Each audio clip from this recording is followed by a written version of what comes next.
Hi, welcome to mind all minds. So ఈరోజు topic వచ్చేసి మనం జనరల్గా పేపర్లో కానీ న్యూస్లో అట్లా చూస్తుంటాం. సో ఆ పర్టిక్యులర్ కంపెనీ ఏదైతే ఒక మంచి అంటే ఒక ఫీల్డ్లో ఒక మంచి పొజిషన్లో ఉందో, it's going to enter a new thing, అంటే మళ్ళీ ఒక కొత్త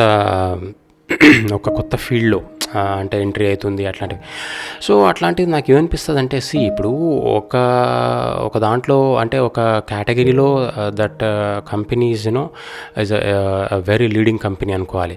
అట్లాంటప్పుడు ఇప్పుడు మళ్ళీ వాళ్ళు అంటే ఆ ఫౌండర్స్ వాళ్ళందరూ మళ్ళీ కొత్త దాంట్లో ఎంట్రీ చేయాలి, అది ఇది అనుకోవడం. అంటే ఇక్కడ ఏమవుతుందంటే, ఒక్కొక్కసారి కొత్త ఫీల్డ్స్ అవి ఎంచుకున్నప్పుడు అందులో లాస్ అనేది కూడా ఖచ్చితంగా ఉంటుంది. సో సరే, మనం వాళ్ళ గురించి మాట్లాడడం ఎందుకు, ఈ లాస్ అంత పెద్ద ఏమొద్దు. కానీ జస్ట్ నేను జనరల్గా నా థాట్ ఏం చెప్తా అంటే, ఏదైనా ఒక ఫీల్డ్లో మంచిగా ఉన్నప్పుడు మనం దాన్నే కంటిన్యూ చేయొచ్చు కదా.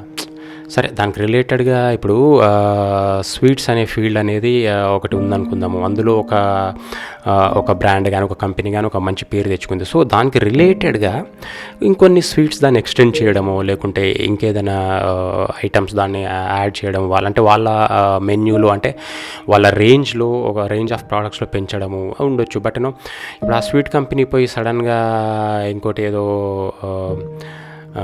బట్టల దాంట్లో లేకుంటే ఇంకేదైనా కాస్మెటిక్స్ ఇట్లాంటి సెక్టార్లో వెళ్ళిందనుకోండి, so that will be different అనేది నా ఒపీనియన్. అంటే డిఫరెంట్ అంటే ఇక్కడ డైవర్సిఫైడ్ ఫీల్డ్స్లో ఉండి కూడా అందరూ కూడా కొంతమంది సక్సెస్ అయిన వాళ్ళు ఉన్నారు. బట్ ఇప్పుడు అంటే నా ఒపీనియన్ ఇది, ఈ వీడియో వల్ల ఎవరికి వచ్చేదేం లేదు.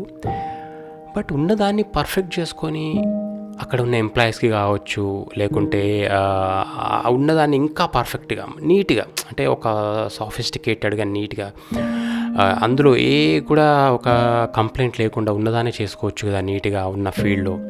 ఎందుకంటే కొత్త దాంట్లో మళ్ళీ పెట్టుబడి పెట్టి మళ్ళీ ఈ రిస్క్లన్నీ తీసుకొని ఈ పెట్టుబడి అంతా అందులో అట్లా కొన్ని కంపెనీస్ కూడా చాలా లాస్ అయినాయి. ఇప్పుడు ఇందులో వచ్చే లాభాలన్నీ అందులో పెట్టి దాన్ని ఇన్వెస్ట్మెంట్ మొత్తం ఏదో చేయాలని చూడడము, అట్లా బ్యాడ్ నేమ్ తెచ్చుకున్న కంపెనీస్ కానీ ఇవన్నీ కూడా ఉంటాయి. సో నేనేమనుకుంటా అంటే, ఇప్పుడు ఎంతో కష్టపడి ఒక రెప్యుటేషన్ కానీ లేకుంటే ఒక కంపెనీ మనము ఒక మంచి ఒక దాన్ని మనం తీసుకొచ్చినప్పుడు ఒక నేమ్ అండ్ అక్కడనే ఇంకొంచెం, ఎందుకంటే చేయాల్సింది ప్రతి ఫీల్డ్లో కూడా ఉంటుంది ఖచ్చితంగా. ఎందుకంటే ఇప్పుడు ట్రెండ్ అనేది ఎప్పటికప్పుడు చేంజ్ అవుతూ ఉంటుంది. అండ్ మన మనుషులు పెరగడము, లేకుంటే వాళ్ళ మెంటాలిటీస్ ఇవన్నీ. సో ఎప్పుడు కూడా మనము ఒక దాంట్లో అనుకున్న దాంట్లో మనము పర్ఫెక్ట్గా ఆ ట్రెండ్కి తగ్గట్టు ఇంకా అసలు ఎప్పటికప్పుడు అప్డేట్గా ఉండి ఒక సూపర్గా చేయడము అనేది వేరే ఉంటుంది. ఇక ట్రెండ్కి తగ్గట్టు మళ్ళీ వేరే ఫీల్డ్ ఎంచుకొని అందులో కూడా పోదాం అనడము అది different thing. So there is nothing to discuss or take away from this video. ఇందులో ఏం లేదు. బట్ ఏంటంటే ఉన్నది ఏదైనా ఒకటి మంచిగా ఉన్నప్పుడు అందులో చేసుకోవచ్చు కదా అనేది నాకు అనిపిస్తుంది. అండ్ ఇదనే కాదు, ఇప్పుడు కంపెనీస్ అనే కాదు, లైఫ్లో కూడా ఏదైనా మనకు అంటే మనకున్న సోర్సెస్ ఉంటాయి, మన ఫైనాన్స్ కావచ్చు, మనకు ఎంతవరకు ఉన్నదో అంత దాన్ని ఇంకా పర్ఫెక్ట్గా చేసుకొని ఒక ఇల్లు ఉందనుకుందాం. ఫర్ ఎగ్జాంపుల్ ఒక ఇల్లు, ఒక చిన్న మనకు ఒక డబల్ బెడ్రూమో లేకుంటే ఇంకేదైనా ఉందనుకుందాము. సో దాన్ని పర్ఫెక్ట్గా అంటే పర్ఫెక్ట్గా అంటే ఉన్న నీట్గా ఇల్లుని, అంటే ఎక్కడైనా చిన్న చిన్న డెంట్స్ అంటే ఎక్కడైనా క్రాక్స్ ఇవన్నీ ఉన్నా కూడా దాన్ని నీట్గా చేసుకొని అసలు అందులోనే నీట్గా మనకు ఎవరు వచ్చినా కూడా అన్ని ఫెసిలిటీస్ ఉండేటట్టు చేసుకోవడము, లేకపోతే ఇంకొంచెం పై ఫ్లోర్ వేసుకోవడం ఇట్లాంటివి.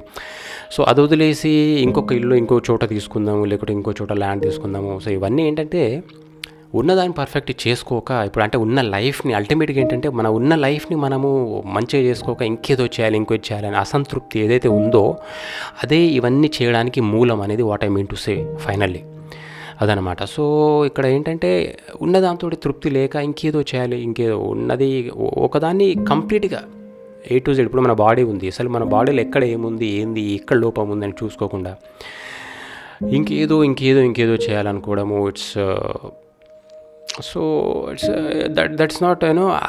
That's not meant to be a person. మెంటల్గా కూడా అసలు అట్లా ఉండొద్దు అనేది నా ఒపీనియన్. సో అందులో వచ్చింది ఒక వ్యక్తి కంప్లీట్గా ఉండలేడు, ఒక చిన్న ఇంట్లో ఒక కంప్లీట్గా ఉండలేడు. కాబట్టి అల్టిమేట్గా అట్లాంటి వ్యక్తి ఒక కంపెనీ పెట్టినప్పుడు కూడా అతనికి తృప్తి ఉండదు, ఇంకేదో చేయాలని పోతూనే ఉంటుంది. సో బికాస్ మెంటాలిటీ ఇక్కడ ఉన్నది అక్కడ ఉన్నది ఎక్కడున్నా కూడా ఆ mentality is thinking more and more. So ఎక్కడున్నా కూడా అది ఇక నిలకడగా ఉండదన్నమాట. ఏదో చేయాలని తాపత్రయం ప్రతి చోట ఉంటుంది. So anyways and so thanks for listening and thank you.